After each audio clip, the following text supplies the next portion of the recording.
ಇನ್ನು ರಾಜ್ಯದಲ್ಲಿ ಸಿಎಂ ಮತ್ತು ಡಿಸಿಎಂ ನಡುವೆ ಕುರ್ಚಿ ಕಾಳಗ ಜೋರಾಗಿದೆ. ಇದರ ನಡುವೆ ರಾಜ್ಯ ಕಾಂಗ್ರೆಸ್ನಲ್ಲಿ ಮತ್ತೆ ಡಿನ್ನರ್ ಪಾಲಿಟಿಕ್ಸ್ ಜೋರಾಗಿದೆ.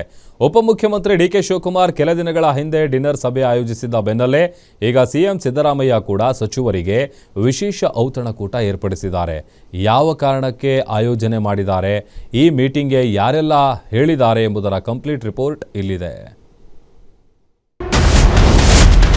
ರಾಜ್ಯದಲ್ಲಿ ಜೋರಾಯಿತು ಡಿನ್ನರ್ ಮೀಟಿಂಗ್ ಪಾಲಿಟಿಕ್ಸ್. ಡಿಕೆಶಿ ಬೆನ್ನಲ್ಲೇ CM Siddaramaiah dinner meeting. CM ಸಿದ್ದರಾಮಯ್ಯರಿಂದ 15 ಸಚಿವರಿಗೆ ಡಿನ್ನರ್ ಪಾರ್ಟಿ. ಕಾಂಗ್ರೆಸ್ನಲ್ಲಿ ಮತ್ತೆ ಡಿನ್ನರ್ ಪಾಲಿಟಿಕ್ಸ್ ಜೋರಾಗಿದೆ. ವಿಧಾನಸಭೆ ಅಧಿವೇಶನ ನಡೀತಾ ಇರುವ ಸಮಯದಲ್ಲೇ ಕಾಂಗ್ರೆಸ್ ಆಂತರಿಕ ರಾಜಕೀಯ ಚಟುವಟಿಕೆಗಳು ಗರಿಗೆದರಿವೆ. ಉಪಮುಖ್ಯಮಂತ್ರಿ ಡಿಕೆ ಶಿವಕುಮಾರ್ ಕೆಲ ದಿನಗಳ ಹಿಂದೆ ಡಿನ್ನರ್ ಸಭೆ ಆಯೋಜಿಸಿದ್ದ ಬೆನ್ನಲ್ಲೇ ಈಗ ಮುಖ್ಯಮಂತ್ರಿ ಸಿದ್ದರಾಮಯ್ಯ ಕೂಡ ಸಚಿವರಿಗೆ ವಿಶೇಷ ಔತಣಕೂಟ ಏರ್ಪಡಿಸಿದ್ದಾರೆ. ಮಾರ್ಚ್ 16ರಂದು 15ಕ್ಕೂ ಹೆಚ್ಚು ಸಚಿವರಿಗೆ dinner meeting CM Siddaramaiah ಆಹ್ವಾನಿಸಿದ್ದಾರೆ.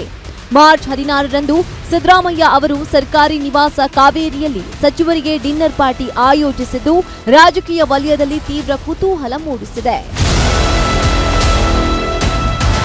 KPCC ಅಧ್ಯಕ್ಷರಾಗಿ 6 ವರ್ಷ ಪೂರ್ಣಗೊಂಡ ಹಿನ್ನೆಲೆಯಲ್ಲಿ DCM DK Shivakumar dinner meeting ಆಯೋಜಿಸಿದ್ರು. ಅದರ ಬೆನ್ನಲ್ಲೇ ಸಿಎಂ ಮತ್ತು ಡಿಸಿಎಂ ಬಣಗಳಿಗೆ ಸೇರಿರುವ ಕೆಲವು ಶಾಸಕರು ಪ್ರತ್ಯೇಕವಾಗಿ ಸಭೆ ನಡೆಸಿದ್ದು ರಾಜಕೀಯ ಚರ್ಚೆಗೆ ಕಾರಣವಾಗಿತ್ತು. ಇದೀಗ ಮುಖ್ಯಮಂತ್ರಿ ಸಿದ್ದರಾಮಯ್ಯ ಸಚಿವರಿಗೆ ಡಿನ್ನರ್ ಕೂಟ ಆಯೋಜಿಸಿರುವುದು ಚರ್ಚೆಗೆ ಗ್ರಾಸವಾಗಿದೆ. ಮಾರ್ಚ್ 16ರಂದು ಸಿಎಂ ಸಿದ್ದರಾಮಯ್ಯ ತಮ್ಮ ಪರ ಇರುವ ಸಚಿವರಿಗೆ ಮಾತ್ರ ಆಹ್ವಾನ ನೀಡಲಾಗಿದೆ ಎನ್ನಲಾಗಿದೆ.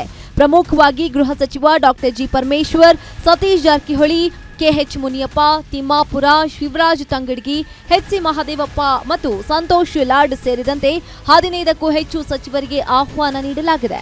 ಈ ಸಭೆಯಲ್ಲಿ ಮುಖ್ಯವಾಗಿ ಒಳ ಮೀಸಲಾತಿ ವಿಚಾರಕ್ಕೆ ಸಂಬಂಧಪಟ್ಟಂತೆ ಚರ್ಚೆ ನಡೆಸಲಾಗ್ತಾ ಇದೆ ಎಂಬ ಮಾಹಿತಿ ಇದೆ. ಡಿಕೆ ಶಿವಕುಮಾರ್ ಪರ ಕೆಲ ಶಾಸಕರು ದೆಹಲಿ ಪ್ರವಾಸ ಕೈಗೊಳ್ತಾ ಇದ್ದು ಮುಂದೆ ತಮ್ಮ ನಿಲುವು ಯಾವ ರೀತಿ ಇರಬೇಕು ಮತ್ತು ಯಾವ ರೀತಿ ಹೆಜ್ಜೆ ಇಡಬೇಕು ಎನ್ನುವ ಬಗ್ಗೆ ನಿರ್ಧಾರ ಮಾಡಲಿದ್ದಾರೆ ಎನ್ನಲಾಗಿದೆ.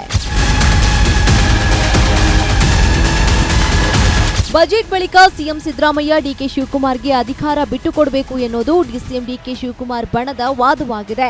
ಈ ಬಗ್ಗೆ ಹೈಕಮಾಂಡ್ ನಾಯಕರ ಭೇಟಿಗೆ ಕೂಡ ಚಿಂತನೆ ನಡೆದಿದೆ. ಇದರ ನಡುವೆ ಸಿಎಂ ಸಿದ್ದರಾಮಯ್ಯ ಡಿನ್ನರ್ ಮೀಟಿಂಗ್ ನಡೆಸ್ತಾ ಇರುವುದು ಅಚ್ಚರಿಯ ಬೆಳವಣಿಗೆಗೆ ಕಾರಣವಾಗಿದೆ. Durgesh Nayak, political bureau, guarantee news, Bengaluru.